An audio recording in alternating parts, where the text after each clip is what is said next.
পালায় যেতে সুযোগ দেওয়া হয়েছে। ছেলের গ্রহণযোগ্যতা আসলে কোথা থেকে? হাত তুলবে, আমরা তাদের হাত ভেঙে চুরমার করে মাটি। তোর নেতা তো গেছে প্লেনে, তুই পালাবি কোনে? যদি আসে তার প্রতিদান কি বাংলাদেশ মানুষ নেবে না? বাংলাদেশের মানুষ কি শেখ হাসিনা যে বাংলাদেশের মানুষকে প্রতিশোধ শিখিয়ে গেছে, সে প্রতিশোধ কি বাংলাদেশের মানুষ নেবে না? শেখ হাসিনাই ভ্যালিডিটি, শেখ হাসিনাকে কোনো ভ্যালিডিটি দেই না, তার কোনো কথা আমরা গুরুত্ব দেই না, তার কোনো কথার গ্রহণযোগ্যতা আমাদের কাছে নাই। তো তার ছেলের গ্রহণযোগ্যতা আসলে কোথা থেকে? তো তার ছেলে তো মামুলি একটা ছেলে মাত্র, তার ঠিক আছে, শেখ হাসিনার কপর ছেলেকে নিয়ে শেখ হাসিনা ওইখানে যাক, তার মতো করে তাদের মতো করে চলে যাক, তাদের সাথে আমাদের কোনো কথা নাই, তাদের সাথে আমাদের কোনো কথার প্রত্যুত্তর দেওয়ার মতো কোনো জায়গা নাই। তো যারা পালিয়ে গেছে তো পালিয়ে গেছে, আপনারা নিজেই দেখেছেন। সে যদি মনে করত মানে সে যেই কথাটা বলতো এখন তো ষড়যন্ত্রে ফাঁদ পাচ্ছে, এটাকে আমরা বুঝি না? বাংলাদেশের মানুষকে এত বোকা? তো বাংলাদেশের মানুষ এই যে ষড়যন্ত্রগুলো তারা করার চেষ্টা করছে, এটা অবশ্যই এই শেখ হাসিনা যে যারা দালালি করছে, এখন শেখ হাসিনা যারা দোষর আছে তারা এই যে করার চেষ্টা করছে, তো আমরা এটা মনে করছি সেই ষড়যন্ত্রের অংশ। তো তাই সবাইকে বলবো, সবাই হুঁশিয়ার থাকবেন।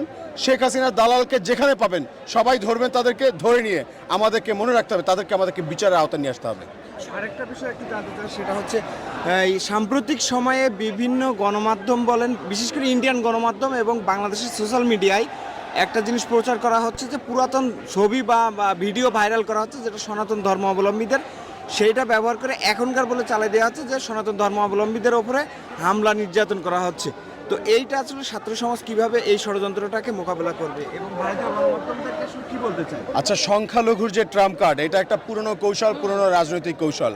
আমরা যারা এখানে সনাতন ধর্মী আমাদের ভাই বোন আছে, আমরা হলে থাকছে, সবার সাথে আমাদের কথা হচ্ছে, যার যার বাড়িতে আমরা এলাকা এলাকায় খোঁজ খবর নিয়েছি। গতকালকে আমাদের সমন্বয়করা কিন্তু ঢাকেশ্বরী মন্দিরেও গেছে। বাংলাদেশের প্রত্যেকটা মন্দিরে গিয়ে শিক্ষার্থীরা গিয়ে তাদেরকে সেগুলো পাহারা দিচ্ছে। এমনকি আপনারা দেখেছেন এখানে ছাত্র শিবির যারা ছিল, যাদেরকে নিয়ে যাদের জঙ্গি বলা হতো, হ্যাঁ, নিষিদ্ধ সংগঠন বলা হতো, এমনকি তাদের একটা খুব পজিটিভ একটা কাজ আমি নিজে দেখেছি, যে তারা গিয়ে কিন্তু এই যে মন্দিরে ভাঙচুর যাতে না হয়, তারা কিন্তু সেখানে গিয়ে মন্দিরগুলো পাহারা দিয়েছে। তো এইটা কিন্তু একটা পজিটিভ একটা সাইন, যে শেখ হাসিনা কিন্তু যখন যাকে থ্রেট মনে করেছে তখন তাকে জঙ্গি সাজিয়েছে। তো এই মুহূর্তে আমি সবাইকে বলবো, বাংলাদেশের আপনারা প্রত্যেকে এই যে যারা সংখ্যালঘু ভাইয়েরা আছে তাদেরকে আপনারা সেভ করেন, তাদের পাশে এসে দাঁড়ান, এবং সংখ্যালঘু ভাইয়েরা যারা আছেন আপনারা আলাদাভাবে যে শেখ হাসিনা যে ষড়যন্ত্র করছে, ষড়যন্ত্রের সাথে কোনোভাবে আপনাদের যেন যোগসূত্র না পাওয়া যায়। যদি আপনারা মনে করেন আপনারা এই ষড়যন্ত্রে সামিল হয়ে ইন্ডিয়ার যে গুজব ছড়ানো মিডিয়া তাদের সঙ্গে যোগ হয়ে আপনারা যদি মনে করেন দালালি করবেন, তাহলে আপনারা বোকার স্বর্গে বাস করছেন।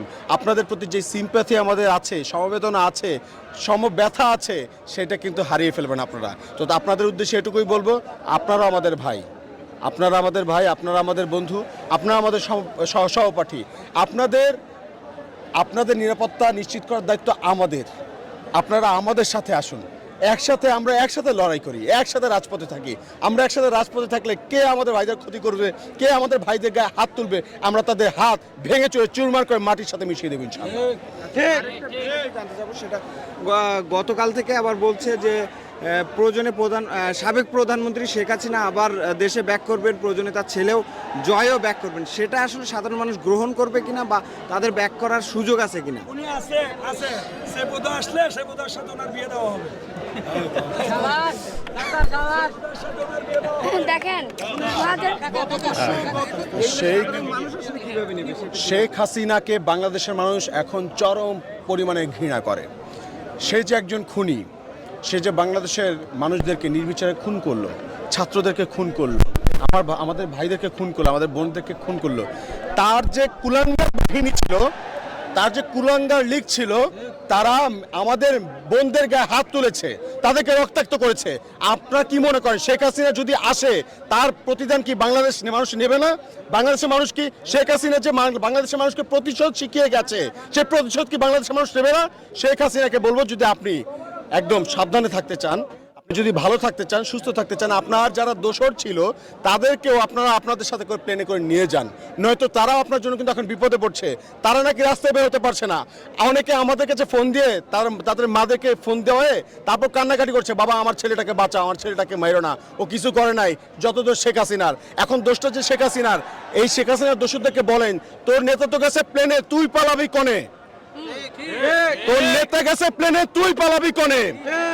আবার যদি দালালি করতে আসে সবাইকে, শেখ হাসিনাকে তো পালায় যেতে সুযোগ দেওয়া হয়েছে, কিন্তু ওর দোষরদের কিন্তু পালায় যেতে সুযোগ দেওয়া হবে না। প্রত্যেককে আইনের আওতায় আনতেই হবে। আমরা আইনের আওতায় এনে সবাইকে বিচার করে ছাড়বো ইনশাআল্লাহ।